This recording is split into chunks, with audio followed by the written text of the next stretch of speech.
Motorsport news.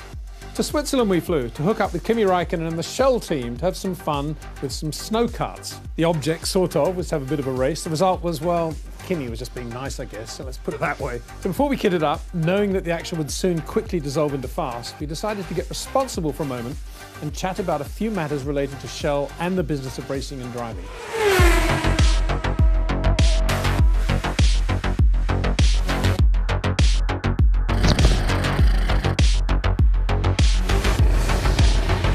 Kimi, great to see you again. Looking somewhat different surroundings to when we last spoke in Abu Dhabi. But I guess I've got to ask the question, winter or summer, what's your pick? If you have one or the other?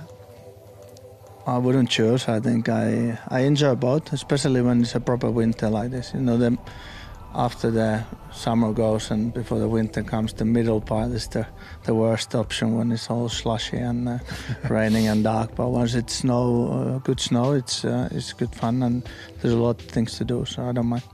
And when we see you in karts like this, and indeed in rallying, great car control, great balance, it's all about feel and balance. But when we see you in a Formula One car, pretty linear, much keeping it straight.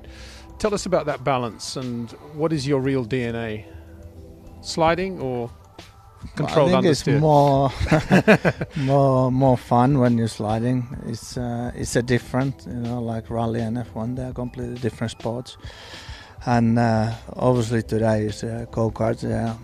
We need a bit more speed here. I don't mind, you know. It's in Formula One. The aim is to go. Not sliding because you're gonna lose a lap time pretty much every time. So it's a different style of doing it. And in rally, you get away with sliding. You kind of slide a little bit all the time. But obviously, in recent years, rally has changed from, let's say, 20 years ago. It was all sideways, but now it's a bit more, let's say, like racing style driving there also. Speaking of that, there is this balance between handwork, what we see often on GoPros and onboards, and footwork. And I'm interested to get your take on that. How important is footwork relative to handwork? I think you do probably most on that. To be honest, the steering, even in the rally, you go with the sort of slow sliding, and in racing is obviously more steering, direct steering, but it's a lot to do with braking and throttle. But yeah, once it's this kind of conditions, it's easy to think that it's everything and just on the hand. Yes, you have to correct and do this, but one of your characteristics, if I may say so, has been the way you do apply the power, particularly on exit, and how well you do that and how neat you keep the car. A lot of that is feel with the right foot. Yeah, it is. I think a lot about any driving is a feeling. If you don't have a good feeling, it gets difficult, that's for sure, but it just happens automatically. Yeah, we've seen Ferrari have a very positive year, a lot of pace there, taking it to Mercedes on many occasions, beating Mercedes on many occasions. We see that as the finished product. Give us some idea of the amount of work that's been taking place back at Maranello on the chassis, on the power unit, and obviously I'm thinking in terms of the development of the lubricant and the fuel as well.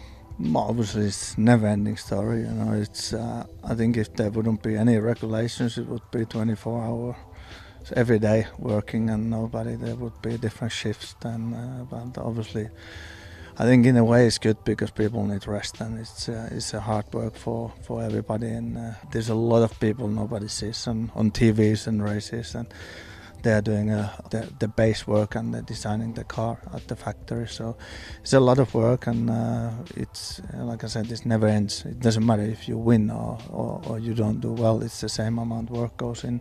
But it is amazing now how important the Shell fuel and lubricant is, and you're with Shell, obviously one of the big companies in Formula One. Yeah, for sure. It's a big part because obviously the regulations are more strict year by year, and it's one of the areas that are a bit more freedom, and that you can keep changing and try to improve. So about that area with Shell, there's a lot of work going in to improve our speed and reliability, everything, and giving us a lap time.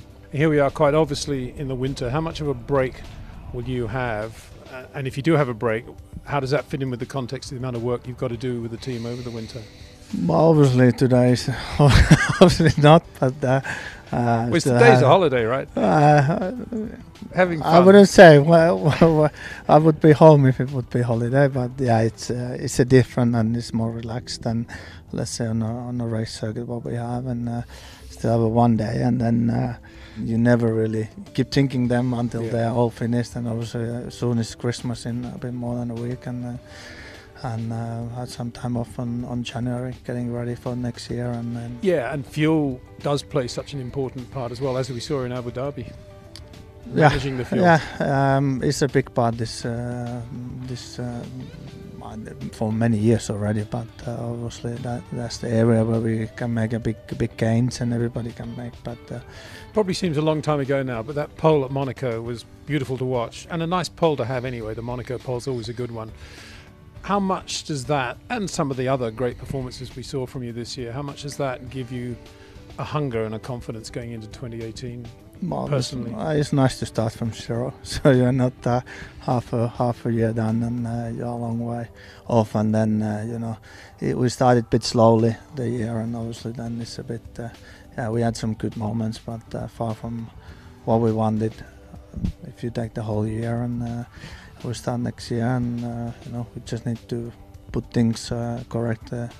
From the first race on, and I think we have the speed, but there's so many things that has to be absolutely right. Everybody is so close these days that if you don't get things perfectly, it will cost you a lot of points. But the hunger inside Kimi Räikkönen to win? No, for sure. I wouldn't be here today or next year on the circuit. So I enjoy racing, and obviously I've not been shy to say that that's the only reason that I want to be in F1, and as long as that's there is the reason why I always gonna give my best. Now let's go and have some fun. Yeah. I'm going to show you how to do it now. Yeah, right.